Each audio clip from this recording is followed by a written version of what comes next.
In this short video, I just want to talk about the intuition for the surface area formula. You'll find the idea behind parametric surfaces and how to reparameterize a surface in a separate video.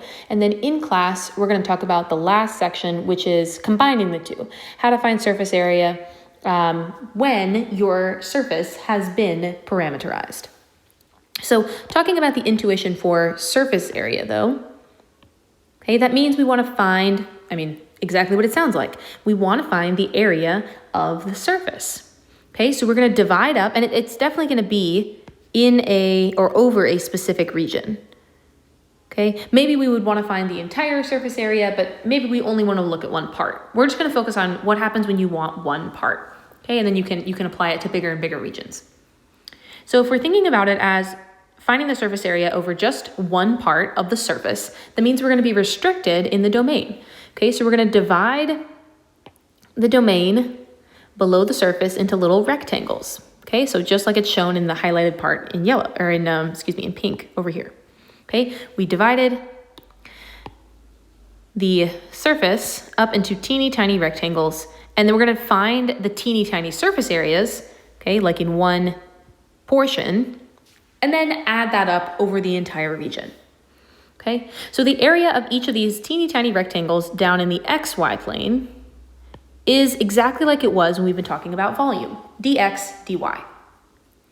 Now, we're gonna go through a couple of complicated things, but I want you to know that the main concept of finding surface area is using a tangent plane, a teeny tiny tangent plane, to approximate the area in that region.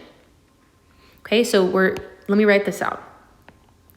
Okay, so we're using a tiny tangent plane. So the area of a teeny tiny tangent plane, okay, and that'll be like the area. I want you to know that that's going to be the area of a parallelogram. We're going all the way back to chapter 11. We're about to do a cross product, all that jazz. Okay, so we're using a tiny tangent plane to approximate a tiny piece of the surface area.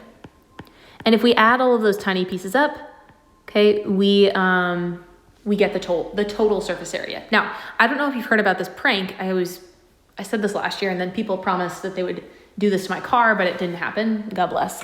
Okay, but have you ever sticky noted someone's car? You could cover their entire car in Post-it notes. Okay, well, think about it mathematically. If you used Post-it notes to cover an entire car and you knew the surface area of a Post-it note, you could then take that surface area and multiply it by the number of Post-it notes you used, and you would get the whole surface area of the car. It would be an approximation because it doesn't exactly line up, but it would be a pretty good approximation. So that's what we're doing here. Okay, we're breaking down each surface into teeny tiny little tangent planes and finding the area of those tangent planes. Okay, so let's take a look at this. This is where it gets a little bit complicated, but I want you to hold on to that information that it's just, we're just breaking it down into tiny pieces. So each tiny tangent plane that's here. We're basically saying like, hey, this is the tangent plane. We'd like to find the area of this thing, and then we'd like to be able to add all of those areas up and get the total surface area. Okay, so we have to find the area of this thing. And this is where it becomes hopefully obvious that we use a chapter 11 formula. The area of a parallelogram, okay, and that's what this is, okay, is equal to the magnitude of two of the sides. In this case, A and B, the magnitude of the cross product of two of the sides. Okay, so we're going to use a cross product, but we have to be able to define these vectors generically. We don't want them at a specific point. We want them to be able to apply to any point. So if we're looking specifically at A, this vector here, and let's say this point, okay, is f of x and y, okay, then A is going to represents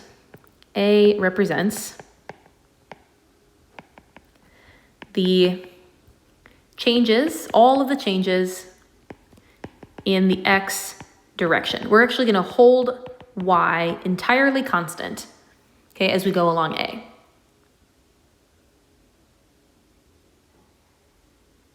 Okay, so I think the diagram that I put in the field notes might be a little bit off.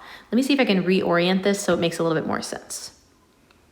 Okay, let me say that the,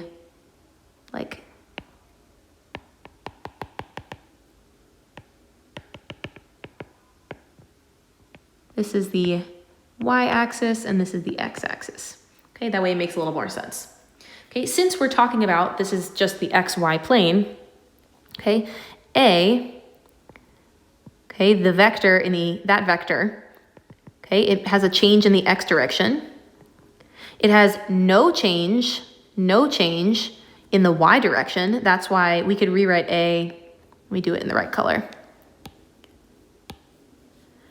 Rewriting this equation for A in vector form looks like delta x, no change in the y direction, and then however the surface z actually changes in the x direction, or excuse me, in the z direction. So that's going to be the partial derivative of f at that point times however much x changes, kind of like a differential. Now B does the opposite, okay? B is changing in the y direction. So B represents the changes in the y direction. Okay, those are going to be the two sides of our teeny tiny plane. Remember, our goal is to be able to find the area of this parallelogram, which is serving as our teeny tiny tangent plane. I like saying that. So B, if I wrote it in vector form, would be no changes in x, whatever the change in y is, and then the change in z scaled to the appropriate, this is supposed to be a k, change in y. Okay, so that's A and that's B. Those are going to be the sides, our generic sides of our parallelogram. Okay, so again, reflecting on our area formula, we're supposed to find the area of this shape. So we're going to take their cross product, cross of A and B. And that's what we ended up doing here. Here's A, here's B. When we cross them, we just get this term. Okay, now what does that look like? That actually looks like, and this is written in IJK format.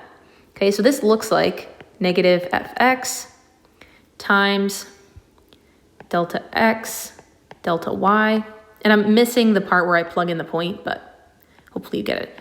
Negative fy, delta x, delta y, and finally for the final term, we just get delta x, delta y. But you can, okay, you can factor out that delta x, delta y from every term, which is what they did here. Okay, so really you're getting negative fx, negative fy, 1 multiplied by delta x, delta y. Now that's the cross product. We wanted to take the magnitude of that. Okay, and that's how we get to this formula. That tiny area of the tangent plane, that area that we were looking for, this area, is the magnitude of A cross B, which is this, okay? So this is our formula. And we're gonna add all of those up, add all of those teeny tiny tangent planes up to get our full surface area. Okay, so this is what it looks like in a formal format. Okay, so I would definitely make sure that you have these down. Okay, this looks like, and it says it here, okay, this actually looks like a combination of area and arc length. Okay, and you could think about it that way. You could find the arc length of a curve and then sweep it over a whole area. Kind of like a paintbrush. The paintbrush has a very skinny, oh, that's not good. A very skinny line. But if you drag the paintbrush, you're getting an area. You're coloring in a whole area. Okay, so it's another way to think about it, as a combination of area and arc length. Okay, but these are the most important formulas here. Okay, even if you didn't like that explanation, the things you need to know is these come from using the area of a tangent plane, which we use the area formula for a parallelogram. Come from using the area of a tangent plane, which is a parallelogram, okay? We found the magnitude of the cross product of two sides. And to create the two sides, we just used derivatives. Okay, so that's what you need to know. Let's take a look at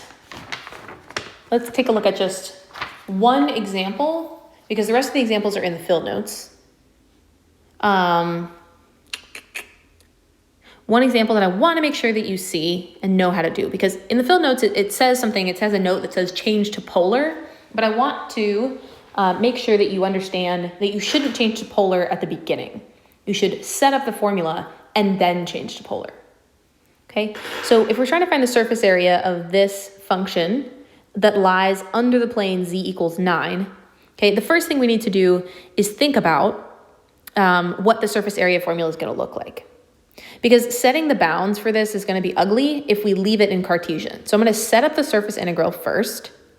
Okay, so surface area is going to be some double integral over a region. Okay, now I need to set up my formula. Okay, the partial derivative with respect to x is 2x, and the partial derivative with respect to y is 2y. So it's going to be 4x squared plus 4y squared plus 1. Okay, multiplied by, and I'll just put dy dx for kicks and giggles. Now, here's the part where I'm like, I do not want to integrate this, especially if the bounds are going to be from like -3 to 3, and then like negative square root of garbage to positive square root of garbage. That's going to be horrible. Okay, so what I want to do is now, when setting my bounds, I want to think about changing to polar.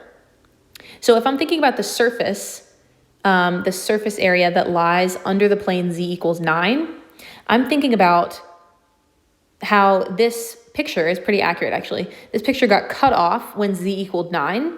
So how do I describe the surface underneath? Okay, well, if I could change to polar, I'm getting 9 equals x squared plus y squared. That's the maximum. So that leads me to say that r, going from inside to outside, remember r is going to go from 0 to 9. Nope, just kidding, everyone. R is going to go from 0 to 3 because square root. Okay, and what about theta? Well, this is an entire circle. It's all the way around. So theta is going to go from 0 to 2 pi. Okay, and that's going to make my integral easier. So now I set this equal to, okay, theta goes from 0 to 2 pi. R goes from 0 to 3. Okay, and then I replace x's and y's. X squared plus y squared is r squared. So I get 4r squared plus 1. And remember, what we learned in the last video is when you change dy dx into polar, you have to change it to r, dr, d theta. If you forgot that, you actually could not integrate this. It would be really ugly. Okay, you couldn't do it by hand. But with that r there, okay, and that's actually something called a Jacobian, which we'll talk about a little later.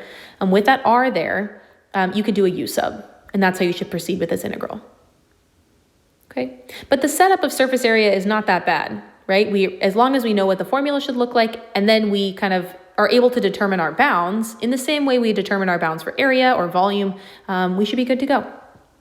Okay, all right, so hopefully you've already, or go ahead and watch the video in which we reparameterize surfaces, okay, short one. And then in class, we'll talk about how to do calculations once you have reparameterized. And that will involve talking about tangent planes again. And then once we've talked about tangent planes, we'll come back and hit on surface area of a parameterized surface. A preview though, notice that this is not different, okay? It's just taking the area, or excuse me, taking the magnitude of the cross product of vectors.